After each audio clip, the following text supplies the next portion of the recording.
What's going on in Spain? No one was aware of it at all, even people that were slightly in contact with Spanish people or things like that. No one knew anything.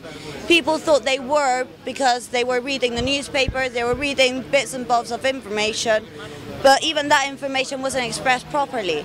We've had people approach us saying, oh yeah, I've heard of it, and when we start talking to them, they actually realise they have no idea of how it's working, why it actually is making an impact everywhere, and basic details of what the movement is about. People are just not receiving all the information. For what I've heard, the police just went to the plaza over there, and basically they just said you just have to move out and it's an order. And obviously people said no, because it's their right to be there. It is a public space for everyone. And then they just really started to get really aggressive toward the people.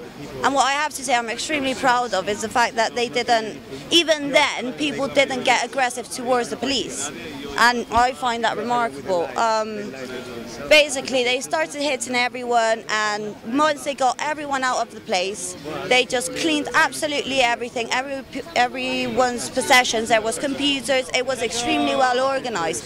Beds, tents, everything's gone away, and then the police just said, well, you know what, we only did it to clean it, and that was the end of the story. That is all the explanation given.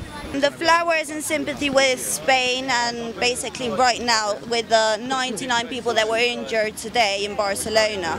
We know that also there were 2 detentions. Yellow, we've chosen it basically as a colour. I think it symbolises Spain and also the spirit everyone has in this.